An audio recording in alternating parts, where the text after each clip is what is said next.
আসসালামু আলাইকুম রহমতুল্লাহ রব্বি শরহলি সদরি ওয়াইয়াসিরলি আমরি ওয়াহলুল উকদাতাম মিন লিসানি ইয়াফকাহু কাওলি।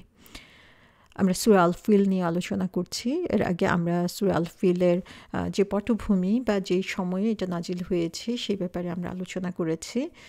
আজকে আমরা সূরা আল ফিলের ১ নম্বর আয়াত নিয়ে আলোচনা করব ইনশাআল্লাহ, যেখানে আল্লাহ সুবহানাহু ওয়া তাআলা বলেছেন, আপনি কি দেখেননি আপনার পালনকর্তা হস্তি বাহিনীর সাথে কিরূপ ব্যবহার করেছেন। সো এখানে আমরা দেখি সূরাটা শুরুই হয়েছে একটি প্রশ্ন দিয়ে, এবং সেই প্রশ্নটা হচ্ছে আল্লাহ তার হাতি বাহিনীর সাথে কি করেছেন সেই ব্যাপারে স্মরণ করিয়ে দিচ্ছেন। সো এখানে প্রত্যেকটা ওয়ার্ডই আসলে এত গুরুত্বপূর্ণ এই সূরাটিতে, যদিও আমরা এটাকে একটি স্টোরি হিসাবে জানি, কিন্তু এই স্টোরিটার মধ্যেও অনেক অনেক শিক্ষা রয়েছে আমাদের জন্য। তো প্রথমেই শুরু করা হয়েছে আলাম তারা বলে। আলাম তারা আ দিয়ে যখন কোনো সেন্টেন্স শুরু হয় বোঝা যায় যে এটা একটা প্রশ্নবোধক বাক্য। সো আ দিয়ে এখানে শুরু করা হয়েছে, তারপরে বলা হচ্ছে লাম তারা। লাম হচ্ছে কোনো জিনিসকে নেগেট করার জন্য, না বোধক বোঝানোর জন্য লাম বলা হয়ে থাকে। তাহলে এখানে বলা হচ্ছে আলাম তারা, ডিডন্ট ইউ সি, তুমি কি দেখো নাই, আপনি কি দেখেন নাই। সো এখানে আল্লাহ সুবহানাহু ওয়া তাআলা এমনভাবে কথাটা বলছেন যে এটা খুবই অবভিয়াস যে ঘটনাটার কথা বলা হয়েছে এটা সবার কাছে এত জানা যে এটার ব্যাপারে কোনো ধরনের সন্দেহ নাই। যে তার কারণটা কি? তার কারণ হচ্ছে যে হাতির বাহিনীর কথা বলা হয়েছে, এই ঘটনাটা ঘটেছে রাসূল সাল্লাল্লাহু আলাইহি ইসলামের জন্মের আগে। তো বিভিন্ন বর্ণনায় এসেছে যে এই হাতির বছরে রাসূল সাল্লাল্লাহু আলাইহি ইসলামের জন্ম হয়েছে, এবং এই ঘটনার ৫০ থেকে ৫৫ দিন পরে রাসূল সাল্লাল্লাহু আলাইহি ইসলামের জন্ম হয়েছে। এবং তারপরে আমরা জানি এই সূরাটা নাজিল হয়েছে হচ্ছে রাসূল সাল্লাল্লাহু আলাইহি ইসলামের নবুয়তের প্রথম দিকে। তার মানে হচ্ছে আব্রাহার ঘটনার ৪০-৪৫ বছর পরে যে হচ্ছে ৪৫ বছরের মতো সময়, সেই সময়ে যে এই সূরাটা নাজিল হয়েছে। এবং তখন আল্লাহ সুবহানাহু ওয়া তাআলা বলছেন যে আপনি কি দেখেন নাই। সো এখানে এই ঘটনাটা হচ্ছে এত সুপরিচিত ছিল এবং সবার কাছে এত জানা ছিল যে এভরিওয়ান ওয়াজ সার্টেন, যে কারোর মধ্যে কোনো সন্দেহ ছিল না। তখনও মানুষের মুখে মুখে এই ঘটনাটা প্রচলিত ছিল। ইভেন যেই পাথরগুলা দিয়ে ছুঁড়ে মেরে তখন ধ্বংস করা হয়েছিল আব্রাহার সৈন্যবাহিনীকে, সেই পাথরগুলো অনেকের কালেকশানে ছিল সেই সময় পর্যন্ত। সো তখনকার সময়ে ম্যাক্সিমাম মানুষ এই ঘটনাটা সম্পর্কে জানতো। সো কারো পক্ষে সম্ভব না যে এই ব্যাপারে কোনো মিথ্যা বলা বা এটাকে অস্বীকার করা। সো এটা অনেকটা অ্যাবসোলিউট নলেজের মতো। তো কোশ্চেনটা এভাবেই শুরু করা হয়েছে যে এটা এত অবভিয়াস এবং এই ব্যাপারে কারো কোনো ধরনের সন্দেহ নাই, এবং এটা এত বেশি প্রচলিত সবার মধ্যে যে এটা মনে হয় যেন ঠিক দেখতে পাচ্ছে। তারা আলাম তারা, যেটা যে ডিডন্ট ইউ সি, তুমি কি দেখো নাই। সো এটা যেন সব চোখের সামনে আছে, এত সুপরিচিত ছিল এই ঘটনাটা। সো এই তারা শব্দটা দিয়ে আমরা পরবর্তীতে দেখতে পাবো যে এই তারা শব্দটার কয়েকটা অর্থ হতে পারে। তারা শব্দটা এসেছে র, আলিফ, ইয়া, এই ৩টা রুট লেটার থেকে। তো এটা সাধারণ যে অর্থ সেটা হচ্ছে দেখা। তো র, আলিফ, ইয়া যখন বলা হয় তখন আসলে শুধু দেখা বোঝানো হয় না, এটা দিয়ে বোঝানো হয়ে থাকে যে চোখে দেখা, তার সাথে সাথে বুঝা, কোনো জিনিস সম্পর্কে চিন্তা ভাবনা করা, কোনো জিনিস অন্তর দিয়ে উপলব্ধি করা। এর প্রত্যেকটা জিনিসই বোঝানো হয় হচ্ছে র, আলিফ, ইয়া এই ৩টি রুট লেটার দিয়ে। তাহলে একটা হচ্ছে যে লিটারালি নিজের চোখ দিয়ে দেখা, আরেকটা হচ্ছে অন্তর দিয়ে অনুধাবন করা, জিনিসটা নিয়ে চিন্তা ভাবনা করা, বিশ্লেষণ করা এবং সেটাকে বুঝে নেওয়া, সেটাও হচ্ছে র শব্দের মিনিং।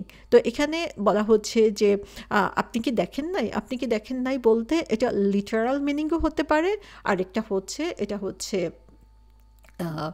আন্ডারস্ট্যান্ড করা, রিয়েলাইজ করাও বোঝানো হতে পারে।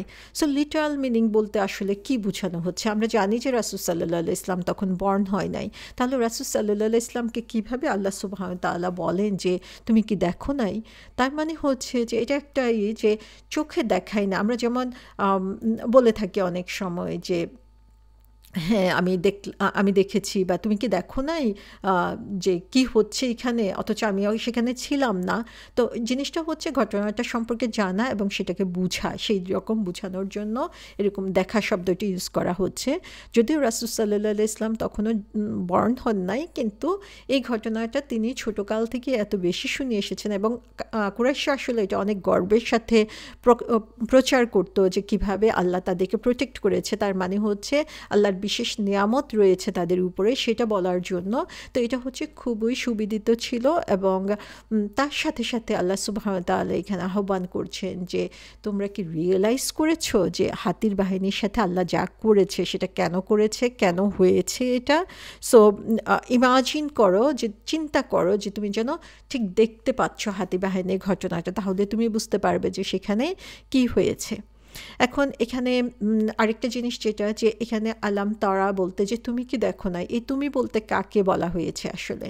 এখানে এক তাফসীরকারগণ বলেছেন যে এটা সরাসরি রাসূল সাল্লাল্লাহু আলাইহি ইসলামকে উদ্দেশ্য করে বলা হয়েছে।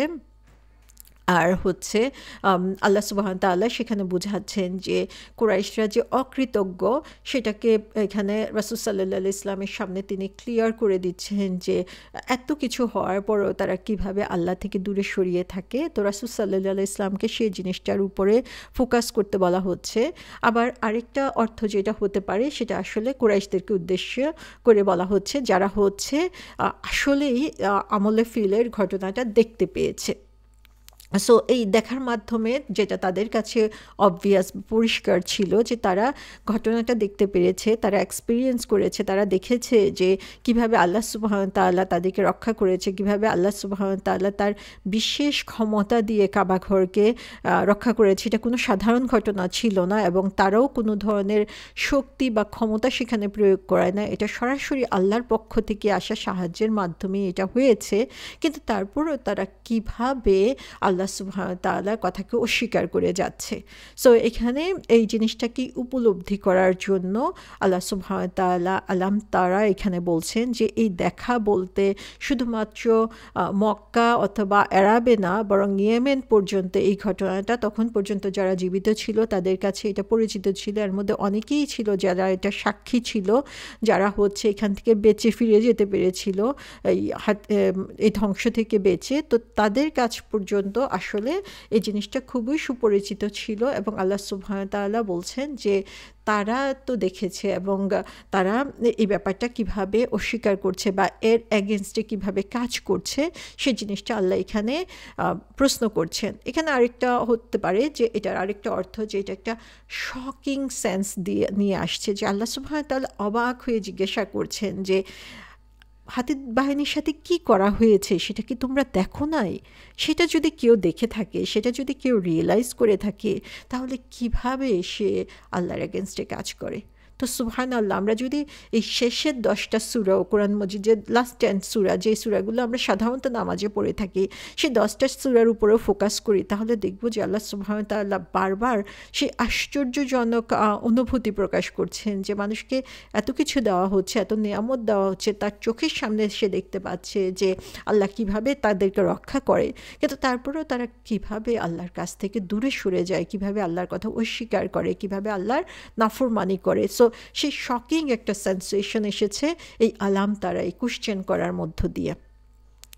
কোশ্চেন করার মাধ্যমে আরেকটা জিনিস যেটা প্রকাশ পায়, সেটা হচ্ছে যে মানুষের কিউরিসিটি বাড়ানো। যখন কোনো কথা শোনা হয়, আমার সাথে কারো দেখা হলো, এই শুনেছো, তুমি কি শুনেছো যে ওইখানে কি হয়েছে? সো এটা বলার মাধ্যমে কি বলছে যে তুমি কি শোনো না ওই দিন কী হয়েছে? তার মধ্যে হচ্ছে তার মধ্যে একটা আগ্রহ ক্রিয়েট করা, সে তখন এটার উপরে মোর ফোকাস করবে। সো কোশ্চেন দিয়ে শুরু করার এটাও একটা উদ্দেশ্য আল্লাহ সুবহানাহু ওয়া তাআলার, যে আল্লাহ সুবহানাহু ওয়া তাআলা আমাদেরকে ফোকাস করতে বলছেন, আমাদের অ্যাটেনশনটা সেখানে ড্র করছেন। এবং এখানে আমরা আরেকটা জিনিস দেখি যে আলাম তারা, যদিও আলাম মানে হচ্ছে পাস্ট টেন্সে বোঝাচ্ছে, কিন্তু তারা দিয়ে এখানে হচ্ছে প্রেজেন্ট টেন্সে বলা হচ্ছে। তো যখন এরকম প্রেজেন্ট টেন্স ইউজ করা হয়, তখন তার মানে হচ্ছে যে এটা বর্তমান কালের ঘটনা, অর্থাৎ এটা শুধু একবারই হয় নাই, এটা বারবার বারবার হয়।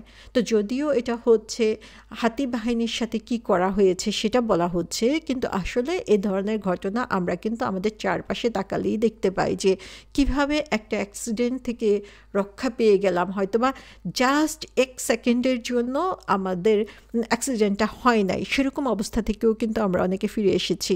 আবার এমন অ্যাক্সিডেন্ট হয়েছে যে গাড়ি হচ্ছে চুরমার হয়ে গিয়েছে, কিন্তু সেখানে ভিতরে যারা ছিল তাদের কোনো ক্ষতিই হয় নাই। তো এগুলো হচ্ছে আল্লাহর এক একটা মিরাকল, যে তখন শুধু যে হাতি বাহিনীর মাধ্যমেই আল্লাহ সুবহানাহু ওয়া তাআলা আমাদেরকে রক্ষা করেছেন তাই না, বরং এই ধরনের ঘটনা বারবার আমাদের জীবনে ঘটছে।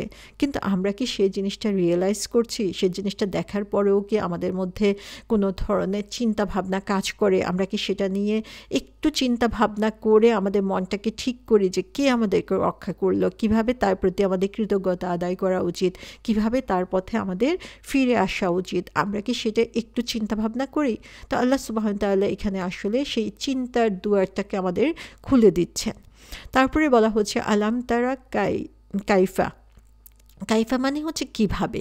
সো আল্লাহ সুবহানাহু ওয়া তাআলা বলেন নাই যে তুমি কি দেখেছো আল্লাহ হাতি বাহিনীর সাথে কি করেছে, আল্লাহ বলছেন কিভাবে তাদের সাথে ব্যবহার করা হয়েছে। তো সুবহানাল্লাহ, এই কাইফা শব্দটা দিয়ে আল্লাহ আসলে বিরাট একটা আইডিয়াকে এখানে কভার করছেন, যে কিভাবে ঘটলো, কি হলো সেখানে, কিভাবে আল্লাহ তাআলা তাদেরকে নিয়ে আসলো কাবা পর্যন্ত, কিভাবে তাদের প্ল্যানটাকে সেখানে ধ্বংস করে দেওয়া হলো, কিভাবে একটা হাতি, বিরাট হাতি, যেরকম হাতি কেউই কখনো দেখে নাই, এত বিশাল আকারের হাতি, সে হাতি বাহিনীকে ধ্বংস করা হলো শুধু ছোটোখাটো পাখি দিয়ে। কিভাবে এই অসম্ভব কাজ সম্ভব হলো, প্রত্যেকটা জিনিস এটার মধ্যে ইনক্লুডেড। আল্লাহ কি করলেন এবং কি পরিণাম হলো, সব কিছুই এই কাইফার মধ্যে রয়েছে। তো আল্লাহ সুবহানাহু ওয়া তাআলা এখানে বলছেন যে তুমি কি চিন্তা করো যে কিভাবে এটা সম্ভব হলো। তো কি হলো সেটা কিন্তু আল্লাহ সুবহানাহু ওয়া তাআলা বলছেন না, বলছেন যে কিভাবে। যেমন আমরা পরবর্তীতে এই সূরাটা পড়ার সময়ই দেখব যে পাখিগুলা সম্পর্কে বিস্তারিত বর্ণনা কিন্তু দেওয়া হয় নাই, পাথরগুলা সম্পর্কে বিস্তারিত বর্ণনা কিন্তু দেওয়া হয় নাই কোরআনের মধ্যে, যদিও আমরা বিভিন্ন বর্ণনা থেকে সেগুলা পাই।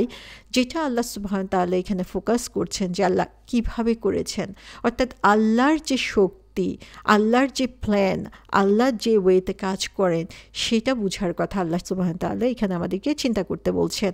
আমরা একবার শুধু চিন্তা করি যে এত বড় অ্যানিম্যাল, আমরা জানি যে মাটির বুকে পানির নিচে আরও বড় অ্যানিম্যাল রয়েছে, তিমি হচ্ছে তার চেয়েও বড়, কিন্তু মাটির উপরে হাতি হচ্ছে সবচেয়ে বড়, এবং তার মধ্যে মাহমুদ ছিল অনেক বড়, হাতিদের মধ্যেও অনেক বড় একটা হাতি। সেই হাতি কিভাবে পর্যদস্ত হলো, বা তাদের সেই বাহিনী কিভাবে ছোট্ট ছোট্ট কতগুলো পাখি এবং ছোট্ট ছোট্ট কতগুলো পাথর দিয়ে কিভাবে তারা পর্যদস্ত হলো, সেটাই হচ্ছে অবাক করার মতো ঘটনা, যে আল্লাহর পক্ষে অসম্ভব কিছু নয়। তো সেটাই আল্লাহ সুবহানাহু ওয়া তাআলা বলছেন যে কাইফা, কিভাবে এটা সম্ভব হলো। তারপরে যে ওয়ার্ডটা এখানে এসেছে সেটা হচ্ছে আলাম তারা কাইফা ফাআলা। ফাআলা শব্দের মানে হচ্ছে অ্যাকশন, কোনো কাজ। এখন এই কাজটা বলতে যেটা বোঝানো হয় যে এটা দুইটা বৈশিষ্ট্য রয়েছে। কোনো কাজকে তখনই ফাআলা বলা হয় যে সেটা করার জন্য কোনো ইন্টেনশন ছিল না। যেমন আমার চোখের পাতা নড়ছে, সেটা আমার ইন্টেনশন ছাড়াই চোখের পাতাগুলো কিন্তু নড়ছে, কিন্তু এটা দরকার, ঠিক আছে, কিন্তু আমি ইন্টেনশনালি করছি না, এটা অটোমেটিক্যালি হচ্ছে। সো এটা হচ্ছে যেটা হতে হবে হয়ে যাচ্ছে, কিন্তু কেউ পারপাসফুলি সেটা করছে না। আবার আরেকটা হচ্ছে উইদাউট এনি এফোর্টস, যে এটার জন্য কোনো কষ্ট করতে হয় না। সো ফাআলা হচ্ছে এমন একটা কাজ যে কাজটা হচ্ছে ইন্টেনশন ছাড়া এবং কোনো ধরনের এফোর্ট ছাড়া করা হয়ে থাকে। সো ফাআলা, আমরা দেখি যে ফাআলার সাথে আরেকটা ওয়ার্ড যেটা খুব কাছাকাছি আসে, সেটা হচ্ছে আমল। আমল শব্দটার মানে কি? আমল শব্দটার মানে হচ্ছে যেই কাজটা করা হয়, যে কাজটা করার জন্য ইন্টেনশন লাগে এবং যে কাজটা করার জন্য এফোর্ট দিতে হয়, চেষ্টা করতে হয়। তাহলে যখন আমি আনইনটেনশনালি নর্মালি করে যাচ্ছি, কোনো কষ্ট ছাড়া, চেষ্টা ছাড়া নর্মালি আমরা যে ধরনের কাজ করে থাকি, সেটা হচ্ছে ফাআলা। কিন্তু যখন আমি নিয়ত করব এবং নিয়ত করে সেটার জন্য চেষ্টা করব, তখনই হচ্ছে আমল। তো এখান থেকে আমরা দেখি যে আমলে সালিহ বলে যে কথাটা রয়েছে, এটা হচ্ছে একটা ইন্টারেস্টিং ওয়ার্ড আমাদের জন্য। আমরা ভালো কাজ বলে বলে ফেলি, কিন্তু এই ভালো কাজটা করার জন্য আমাদের নিয়ত থাকতে হবে এবং আমাদের চেষ্টা করতে হবে, না হলে কিন্তু এটা আমল হচ্ছে না। এবং ইন্টারেস্টিংলি আমরা দেখি যে আল্লাহ সুবহানাহু ওয়া তাআলার জন্য যখন ওয়ার্ডটা ইউজ করা হয় তখন আমল ইউজ করা হয় না, কারণ আল্লাহ সুবহানাহু ওয়া তাআলা হচ্ছে ফাআলা শব্দটি ইউজ করা হয়, তার মানে হচ্ছে যে আল্লাহ যে কাজটা করেন সেই কাজটার জন্য কোনো এফোর্ট দেওয়া লাগে না, তিনি বলেন হও, সেটা হয়ে যায়। তো এটাই হচ্ছে যে ফাআলা শব্দটা এখানে ইউজ করা হয়েছে, এবং ফাআলা শব্দটা হচ্ছে আল্লাহ সুবহানাহু ওয়া তাআলার জন্য যখন ইউজ করা হয় তখন আমরা বুঝি যে আল্লাহর জন্য খুবই ইজি এই কাজগুলো করা, আল্লাহকে কোনো কষ্টই করতে হয় না, তার পাওয়ার এত বেশি, তার শক্তি এত বেশি। সো আল্লাহ সুবহানাহু ওয়া তাআলা এগুলোকে কোনো এফোর্ট ছাড়াই এই কাজগুলো সম্পাদন করতে পারেন। ফাআলা শব্দ দিয়ে তিনটা জিনিস একসাথে বোঝানো হয়ে থাকে, এই তিনটা জিনিসের কম্বিনেশন হচ্ছে ফাআলা। একটা হচ্ছে অ্যাকশন, মানে কোনো কাজ করা, আরেকটা হচ্ছে মুভমেন্ট, মানে এই কাজটা করার জন্য হচ্ছে এগিয়ে যাওয়া অথবা কোনো ঘটনা, সেটাও ফাআলার মধ্যে বোঝায়। এখানে আমরা যেমন দেখি কাইফা ফাআলা, সো ফাআলা বলতে এখানে কি ঘটনা ঘটেছিল সেটাও বুঝাচ্ছে, কিভাবে হাতি বাহিনী এগিয়ে গিয়েছিল সেটাও বুঝাচ্ছে, এবং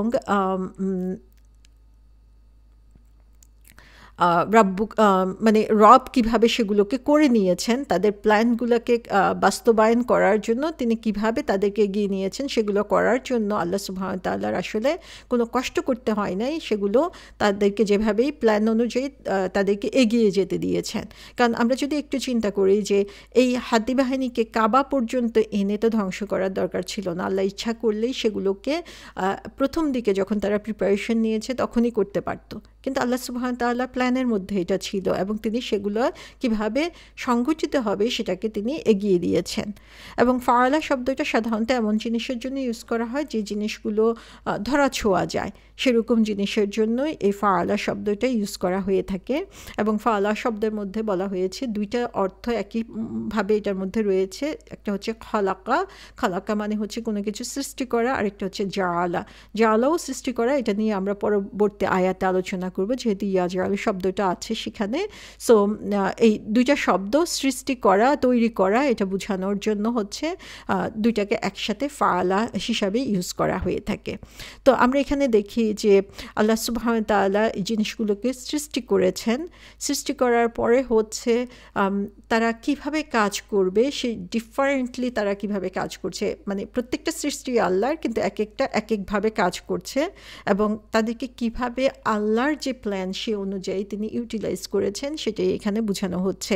যে এই হাতির বাহিনী কিভাবে প্রিপারেশন নিল, কিভাবে তারা আসলো, এবং কিভাবে এখানে আসার পরে তাদের সমস্ত প্ল্যানকে আল্লাহ ধ্বংস করে দিলেন, সেটা যেমন এখানে আছে, তেমনিভাবে কিভাবে পাখিগুলো আসলো, পাখিগুলো কিভাবে পাথর নিয়ে আসলো, কোথা থেকে নিয়ে আসলো, কিভাবে তাদেরকে পাঠানো হলো এখানে, এই প্রত্যেকটা কাজই হচ্ছে এই ফাআলার মধ্যে অন্তর্ভুক্ত।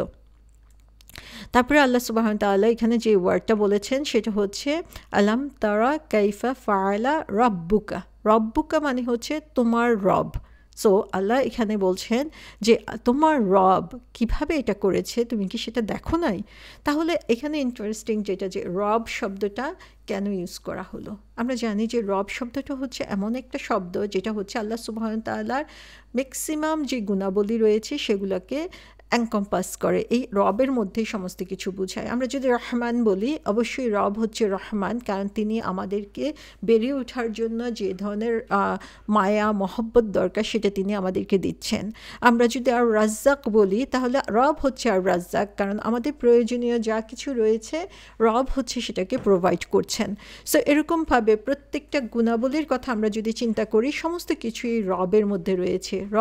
রব হচ্ছেন যিনি আমাদেরকে সৃষ্টি করেছেন, সৃষ্টির পরে আমাদের যা কিছু প্রয়োজন সমস্ত কিছু তিনি দিয়ে দিয়েছেন। কোনো জিনিস আমরা বুঝতে পেরেছি আমাদের প্রয়োজন, কোনো জিনিস আমরা বুঝি নাই, কিন্তু সমস্ত কিছু তিনি আমাদের জন্য এখানে জমা করে দিয়েছেন। যখন যা প্রয়োজন সেটাকে তিনি সরবরাহ করছেন।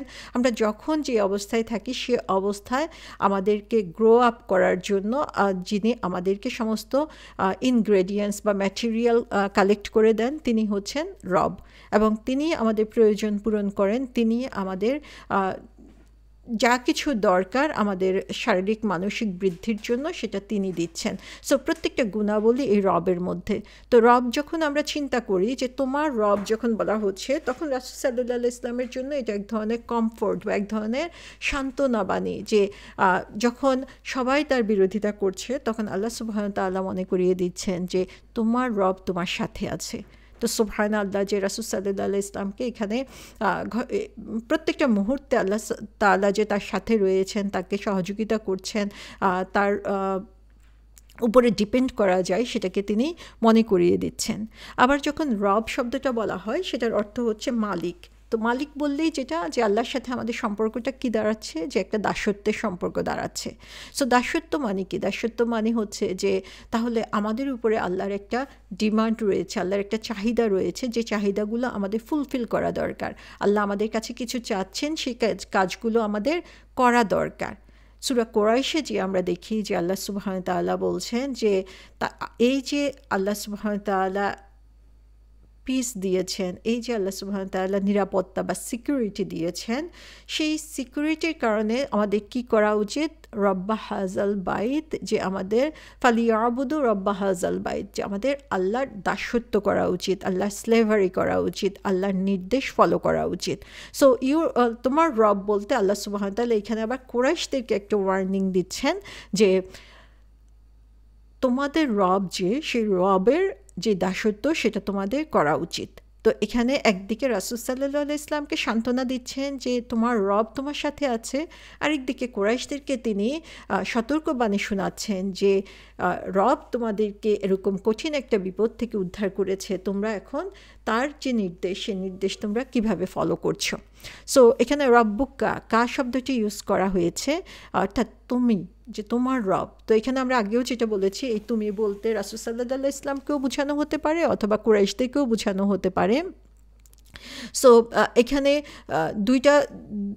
দুই গ্রুপকেই বোঝানোর মাধ্যমে দুইটা অর্থ প্রকাশ পাচ্ছে। কিন্তু ইন্টারেস্টিংলি যেটা আমরা দেখি যে এখানে এই সূরাটাতে কোথাও কিন্তু কাবার কথা উল্লেখ করা নাই, যদিও কাবাকে কিভাবে রক্ষা করা হলো সেই ব্যাপারে আল্লাহ সুবহানাহু ওয়া তাআলা এখানে বলছেন, কিন্তু একবারও কাবার কথা বলা হয় নাই। কিন্তু সূরা কোরাইশে যে আমরা দেখি যে সেখানে কাবার কথা বলা হয়েছে, যে হাজাল বাইত। সো আল্লাহ সুবহানাহু ওয়া তাআলা এখানে বলছেন যে যদিও এখানে কাবার কথা বলা হয় নাই, তাহলে এখানে মেইন ফোকাসটা হচ্ছে রাসূল সাল্লাল্লাহু আলাইহি ওয়াসাল্লাম। রাসূল সাল্লাল্লাহু আলাইহি ওয়াসাল্লামকে সান্ত্বনা দেওয়া হচ্ছে যে তাকে রক্ষা করার দায়িত্ব, তাকে সাপোর্ট দেওয়ার দায়িত্ব হচ্ছে আল্লাহ সুবহানাহু ওয়া তাআলার। সো এখানে সে কারণে রাব্বুকা শব্দটি ইউজ করা হয়েছে। আমরা জানি যে রাসূল সাল্লাল্লাহু আলাইহি ওয়াসাল্লাম দেখেন নাই যে সেই ফিলের ঘটনাটা কি হয়েছিল, আব্রাহা কি করেছিল, তখনও তার জন্ম হয় নাই। কিন্তু তারপরেও তিনি আল্লাহ সুবহানাহু ওয়া তাআলার আনুগত্য করে যাচ্ছেন, তারপরেও তিনি আল্লাহর পছন্দনীয় কাজ করছেন, তার নির্দেশ ফলো করে যাচ্ছেন। সো আল্লাহ সুবহানাহু ওয়া তাআলা এখানে বলছেন যে আমি তোমার পক্ষে আছি, আমি তোমার সাথে আছি, আমি তোমাকে সাপোর্ট দিচ্ছি। তার মানে কি? তার মানে হচ্ছে যারা রাসূল সাল্লাল্লাহু আলাইহি ওয়াসাল্লামের এগেনস্টে কাজ করছে, আল্লাহ সুবহানাহু ওয়া তাআলা তাদের এগেনস্টে আছে। যদিও তাদেরকে হচ্ছে সবচেয়ে বেশি ফেভার করা হয়েছিল, কিন্তু তারা যেহেতু আল্লাহর কাছ থেকে মুখ ফিরিয়ে নিয়েছে, সে কারণে আল্লাহ এখন তাদের শত্রুতে পরিণত হয়েছেন। সো আল্লাহ সুবহানাহু ওয়া তাআলা এখানে রাসূল সাল্লাল্লাহু আলাইহি ওয়াসাল্লামকে বিশেষভাবে সম্মানিত করছেন যে তার যে নবুয়তের প্রস্তুতি, সে প্রস্তুতি হিসাবে আল্লাহ সুবহানাহু ওয়া তাআলা এই ঘটনাটা ঘটিয়েছেন। এবং তাকে যে সাপোর্ট, তিনি নবী হওয়ার আগেই কিন্তু আল্লাহ সুবহানাহু ওয়া তাআলা তাকে সাপোর্ট দিয়ে যাচ্ছেন। যেমন সূরা দোহাতে আমরা দেখি যে সেখানে বলা হচ্ছে যে তাকে এতিম অবস্থায় পেয়ে আল্লাহ সাহায্য করেছেন, তাকে অভাবগ্রস্ত অবস্থায় পেয়ে তাকে তিনি অভাবমুক্ত করেছেন, তিনি পথ খুঁজছিলেন, তাকে তিনি পথ দেখিয়েছেন। সূরা ইনশিরাতে আমরা দেখি যে বারবার তাকে সান্ত্বনা দেওয়া হয়েছে। তো ইভেন রাসূল সাল্লাল্লাহু আলাইহি ওয়াসাল্লামের জন্ম থেকে শুরু করে আল্লাহ সুবহানাহু ওয়া তাআলা রাসূল সাল্লাল্লাহু আলাইহি ওয়াসাল্লামকে সাপোর্ট দিয়ে যাচ্ছেন। তো এখন রাসূল সাল্লাল্লাহু আলাইহি ওয়াসাল্লামের কোনো টেনশন বা চিন্তার বা ভয়ের কোনো কারণ নাই, যে যেখানে সবাই তার বিরোধিতা করছে সেখানে আল্লাহ সুবহানাহু ওয়া তাআলার সাথে তার সাথে আছেন। এবং আল্লাহর পরিচয়টাকে তিনি হচ্ছেন রব, তিনিই হচ্ছেন সমস্ত কিছু করে দিতে পারেন, সমস্ত কিছু তার পক্ষে করা সম্ভব। সো আল্লাহ সুবহানাহু ওয়া তাআলা তার সাথে থেকে তাকে সেই সাপোর্ট দিচ্ছেন, সেই সান্ত্বনা তিনি এখানে রাসূল সাল্লাল্লাহু আলাইহি ওয়াসাল্লামকে দিচ্ছেন, বলছেন। আমরা এখানে দেখি যে কাফেরদের আরেকটা আগলিনেস এখানে প্রকাশ পেয়েছে, সেটা হচ্ছে যে কাফেরদেরকে আল্লাহ সুবহানাহু ওয়া তাআলা আব্রাহার হাত থেকে রক্ষা করেছে, কাবা ঘরকে শুধু রক্ষা করে নাই, বরং সে কাফেরদেরকে আল্লাহ সুবহানাহু ওয়া তাআলা নিরাপত্তা দান করেছেন, কুরাইশদেরকে তিনি নিরাপত্তা দান করেছেন। সেই কুরাইশরাই কী করেছে, কাবা ঘরে পরবর্তীতে মূর্তি পূজা শুরু করেছে, সেখানে মূর্তি রেখেছে তারা। তো আল্লাহ সুবহানাহু ওয়া তাআলা বলছেন যে এত বড় ফেভার করার পরেও যারা আল্লাহ সুবহানাহু ওয়া তাআলার কথা ভুলে যায়, আল্লাহ সুবহানাহু ওয়া তাআলা কখনোই তাদের কে সাপোর্ট করবেন না বা তাদের সহযোগিতা করবেন না। তারপরে আমরা দেখি যে এখানে বলা হচ্ছে রব্বুকা বি আসহাবিল ফিল, বি মানে তাদের সাথে, কাদের সাথে, আসহাবিল ফিল। সো আসহাব মানে হচ্ছে সঙ্গী, আর হচ্ছে ফিল মানে হচ্ছে হাতি। তো এখানে আসহাবিল ফিল বলতে যেটা বোঝানো হচ্ছে যে দ্য পিপল অফ এলিফ্যান্ট, অর্থাৎ হাতির লোকজন বলা হচ্ছে, হাতির সাথে যে লোকজন ছিল তাদের কথা বলা হচ্ছে। এখানে আসহাবা শব্দটা হচ্ছে সাহিব শব্দ থেকে এসেছে। সাহিব শব্দের মানে হচ্ছে কারোর সাথে বন্ধু হওয়া, কারোর সঙ্গী হওয়া, এবং সঙ্গীটা হচ্ছে লম্বা সময়ের জন্য, সেটাকে সাহিব বলা হয়ে থাকে। এবং আসহাব মানে হচ্ছে প্লুরাল বোঝানোর জন্য। সো এখানে আমরা দেখি যে যখন কারো সাহিব বলা হয় বা সাহাবা, আমরা দেখেছি রাসূল সাল্লাল্লাহু আলাইহি ইসলামের যারা সঙ্গী ছিলেন, কম্পেনিয়ন ছিলেন, তাদেরকে সাহাবা বলা হয়। সো রাসূল সাল্লাল্লাহু আলাইহি ইসলামের সাহাবি, তার মানে হচ্ছে যে তারা রাসূল সাল্লাল্লাহু আলাইহি ইসলামের সঙ্গী ছিল, কিন্তু যার সঙ্গী তিনি হচ্ছেন হায়ার পজিশনে রয়েছে। কম্পেনিয়ন্স অফ প্রফেট রাসূল সাল্লাল্লাহু আলাইহি ইসলামের সাহাবা। তো রাসূল সাল্লাল্লাহু আলাইহি ইসলাম হচ্ছেন হায়ার পজিশনে, আর তার যে সঙ্গীরা ছিল তারা হচ্ছে তার সাহিব, তার বন্ধু বা তার সঙ্গী। কিন্তু রাসূল সাল্লাল্লাহু আলাইহি ইসলামের ব্যাপারে কিন্তু কখনো সাহিব শব্দটি ইউজ করা হয় নাই, কারণ তিনি হচ্ছেন সুপিরিয়র পজিশনে। সো তার চেয়ে সুপিরিয়র পজিশন হওয়ার কিছু নাই এখানে। সো এখানে আমরা দেখি আসহাবিল ফিল বলা হয়েছে, যে ফিল হাতির সঙ্গী বলা হয়েছে, কিন্তু সেখানে বলা হয় না যে হাতির মালিক বা হাতিগুলোর মালিক বোঝানোর জন্য তাদেরকে বলা হয়েছে, সেটা কিন্তু বলা হয় নাই। তো এখানে দুইটা জিনিস আমরা খেয়াল করি। একটা হচ্ছে যে তাদেরকে পিপল অফ এলিফ্যান্টস বলা হয়েছে, যে হস্তি বাহিনীর লোক বলা হয়েছে।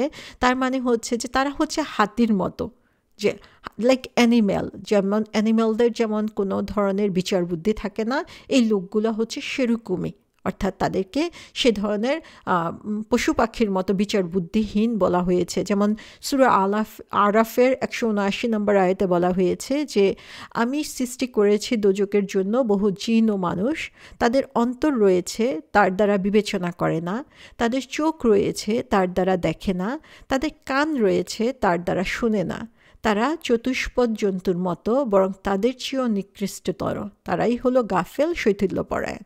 তাহলে এখানে কিছু মানুষকে সে অ্যানিম্যালের সাথে কম্পেয়ার করা হয়েছে, তুলনা করা হয়েছে। এবং সে মানুষগুলো কি, তারা হচ্ছে, তাদেরকে আল্লাহ সুবহানাহু ওয়া তাআলা বোঝার মতো একটা মন দিয়েছে, কিন্তু সেটা দিয়ে তারা কোনো কিছু চিন্তা ভাবনা করে না। তাদের চোখ আছে কিন্তু তারা দেখে না, তাদের কান আছে কিন্তু তারা শুনতে পায় না। অর্থাৎ সব দিক থেকে যেন তাদেরকে লকড করে দেওয়া হয়েছে, যে তারা কোনোভাবেই আল্লাহর যে হেদায়েত, সে হেদায়েতের পথে আসতে রাজি না। যেমন অ্যানিম্যালরা হচ্ছে এরকম, এবং তাদের চেয়েও নিকৃষ্ট বলা হয়েছে, এবং তাদের স্থান হচ্ছে দোজক বলা হচ্ছে, কারণ তারা হচ্ছে গাফেল।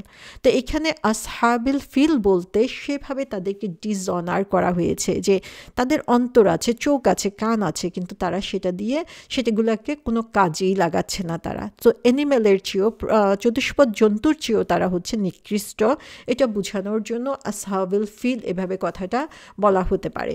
আরেকটা অর্থ যেটা আমরা দেখলাম, যে সাহাব শব্দটা থেকে, যে তাদের হায়ার পজিশনে থাকবে, যে হচ্ছে যার বন্ধু সে হচ্ছে হায়ার পজিশনে। সো কম্পেনিয়ন্স অফ প্রফেট হচ্ছে হায়ার পজিশনে। আসহাবিল ফিল মানে হচ্ছে হস্তি বাহিনীর লোক, তাহলে হচ্ছে হস্তি বাহিনী, এখানে হাতি হচ্ছে তাদের জন্য বেশি সম্মানিত। অর্থাৎ এই লোকগুলো হচ্ছে এমন অবস্থানের মধ্যে রয়েছে যে তারা হচ্ছে পশু পাখির মতো, তাদের বিবেককে কাজে লাগায় না। তার চেয়ে বরং এই হাতিগুলো অনেক বেশি বুদ্ধিমান, তার চেয়ে হাতিগুলো অনেক উত্তম। তার কারণ কি, আমরা দেখি যে যখন কাবাঘর আক্রমণ করতে গেল, তখন মানুষগুলো ঠিকই আক্রমণ করতে চলে যাচ্ছে, কিন্তু হাতির মতো অ্যানিমেল সে সেখানে নীল ডাউন করে বসে গেল, তাকে কিছুতেই সে কাবা ঘর ধ্বংস করার জন্য এগিয়ে নিয়ে যেতে পারল না। অর্থাৎ তার এতটুকু অ্যাটলিস্ট ফিলিংস আছে যে এটা হচ্ছে তার রবের ঘর, সেই ঘরটাকে তুমি ধ্বংস করতে পারো না। কিন্তু সে মানুষগুলার এই বুদ্ধিটুকু নাই। আল্লাহ যদিও তাদেরকে চোখ কান এবং অন্তর দিয়ে সৃষ্টি করেছে, কিন্তু তারা সেটা রিয়েলাইজ করতে পারছে না। তো এই হাতিগুলো হচ্ছে তাদের চেয়ে অনেক ভালো, অনেক বেটার পজিশনে, অনেক বুদ্ধিমান, সেটা আল্লাহ সুবহানাহু ওয়া তাআলা এখানে বলছেন। অর্থাৎ তাদেরকে কীভাবে আল্লাহ অসম্মানিত করছেন যারা এই হাতির বাহিনীকে নিয়ে এসেছে আল্লাহর ঘরকে ধ্বংস করার জন্য। এবং এখানে আমরা দেখি যে আল্লাহ বলছেন আলাম তারা কাইফা ফাআলা রাব্বুকা বিআসহাবিল ফিল, যে হস্তি বাহিনীর সাথে, হস্তি বাহিনীর লোকজনের সাথে আল্লাহ কি ব্যবহার করেছেন। তো এখানে ফোকাস করা হয়েছে হাতিগুলোর সাথে যে লোকগুলো এসেছিল তাদের সাথে আল্লাহ কি ব্যবহার করেছেন, হাতির সাথে না। তো এখানে আমরা দেখি যে সেই যে যে টর্চার বা আযাব আসলো আল্লাহর পক্ষ থেকে, সেগুলো দিয়ে আসলে আবরাহা এবং তার সৈন্যবাহিনী, সেখানে যে মানুষগুলো ছিল সেগুলোকে অ্যাটাক করা হয়েছিল। তো সুবহান আল্লাহ, আল্লাহ সুবহান তাআলা এখানে আমাদেরকে এই একটা আয়াতে, এই প্রত্যেকটা ওয়ার্ড দিয়ে এখানে আল্লাহ সুবহান তাআলা আমাদের চিন্তার দরজাকে খুলে দিচ্ছেন, যাতে আমরা পরবর্তী কথাগুলোকে সহজভাবে বুঝতে পারি।